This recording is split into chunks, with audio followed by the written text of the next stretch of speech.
Hello, everybody. This is Noah and John, and it is Friday. So you're going to get your weekly Manhattan market update. John, let's get right to it. I'm looking at UrbanDigs supply. It is popping to the top. Supply 6175. Show me that chart. That is a pop, Noah, and sort of like we saw last week, 600 units or so came on the market last week, and that is no doubt influencing overall supply today. Yeah, we'll see it in the weeklies. We did have that post Labor Day surge in listings. It's affecting our market pulse. That's going down too. We'll get to that in a second. Let's first look at demand. Pending sales 4728. Johnny, show me that chart. Well, that's a drop about 2% from the week before, and we've kind of seen pending sales drop off over the last month or so. And I think a lot of that has to do with the fact that Acris is just full steam ahead here, closing things really quickly. We've had a lot of sales get closed out kind of almost faster than they get added in at this point. Yeah, I guess if you add the slight downtick, we got to call it a slight downtick because we really didn't fall anywhere near what we're supposed to in terms of pending sales over the summer. And now it's supposed to come back. So let's just see what's going on. Maybe the weeklies will tell us in terms of what that's doing. And again, you can see the market pulse. John, that was at 0.85 about 2.5 weeks ago.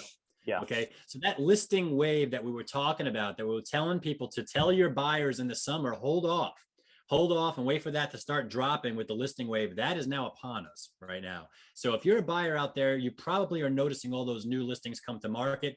It will probably start to slow in terms of that pace, but we'll get to that in a second. So you want to look at those good deals. You want to jump on them. That's the deal here. Yeah.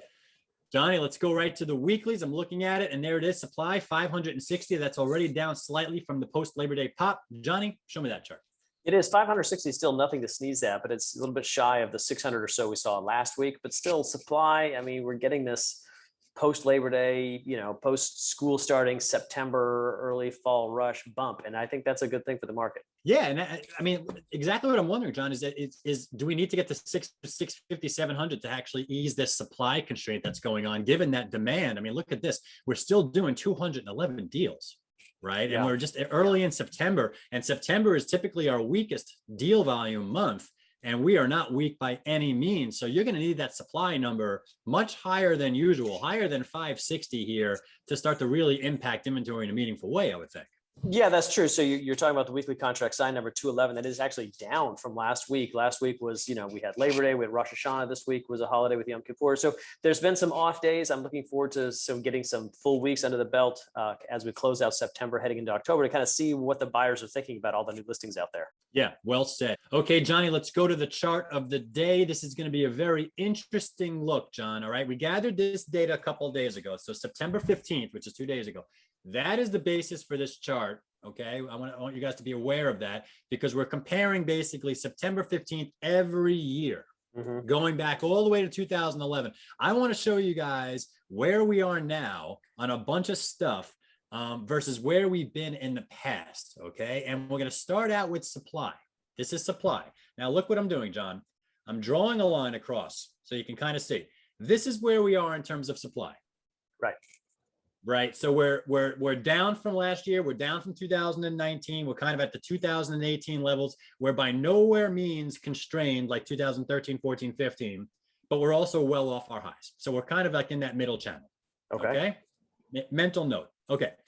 This is pending sales, Johnny. And this is where we are in pending sales. Let's take a look at this. This is all going to become clear. Look at where pending sales is. Okay. And we all know that pending sales is actually off its high right now. We've actually been going down on pending sales. Look at where we are. Yeah. So, I mean, I want people to have a visual understanding. When I say supply is in one place, supply is like somewhere in the middle of this 10-year channel.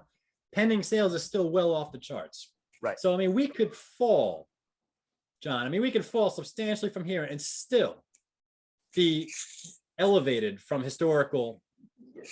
Yeah, that's a good point. I think that's kind of what we discussed earlier, which is that the relationship right now between where pending sales are and where supply is just completely lopsided. There's just so much more demand than supply at the moment. So when we talk about it's healthy for the market to have these 600 plus weeks of supply, this is what we're talking about, because there's just so much demand out there. It will absorb the supply. And as we looked at last week, I mean, net supply is roughly flat, maybe even negative still. So this week it might be positive. We can look at that perhaps next week, but generally speaking, there's not a lot of fresh supply that's being added to the market. It's really being absorbed quickly, and so you want to feed that.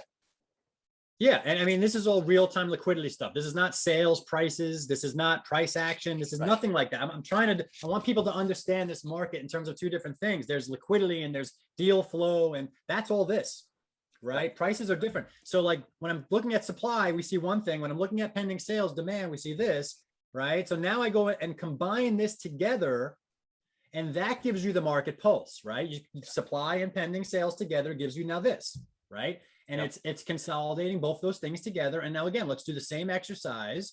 And this is where we are. This is where we are. So we're we're even above 2015, really, a little bit. We're back to like this 2013, 14, 15 golden era of Manhattan real estate in terms of how it feels, the pulse, the liquidity, the deal flow, not prices. Not prices. So now, John, and this is where it all shows. Here is resale price, condo price per square foot charts, right? And if I do the exact same thing right over now, this is where every seller should have it through their heads right now. We are at 2019 levels. We've made up the COVID discount. Okay, we dipped down, we made it back up. We all know that this price trend is probably likely going to go up and maybe even pop a little bit in the next few months. We discussed that. But as far as right now, we are back to these levels. We are not back to 2015. We're not back to 16. We're not back to 17. We're not back to 18. And if you're trying to price, just because liquidity is back to those times, if you're trying to price it, you're probably not going to get it. Yeah, no, that's an excellent point. And if you think back to the market at the peak, 2015, 16, 17, I mean, it was really, where did my neighbor sell for? I'm going to add a couple percent onto that. And sure enough, you find a deal simply because supply was just not there. Here, we're still in a supply constrained situation, but buyers are balking at the higher prices. And yes, we have a lot of demand right now, but prices have not recovered to the point where you can simply throw something up at whatever the previous sale was for 5% more and expect a deal. And that's what we're trying to convey through the charts right over now. Beautiful. John, thank you for compiling all of this data for me. I really appreciate it. That is John. I am Noah. We are both from UrbanDigs. Don't forget, if you guys got questions, we got answers. Just visit our forum right down over here. Until then, we wish you guys a very, very nice and happy and healthy weekend, and we will catch you next time.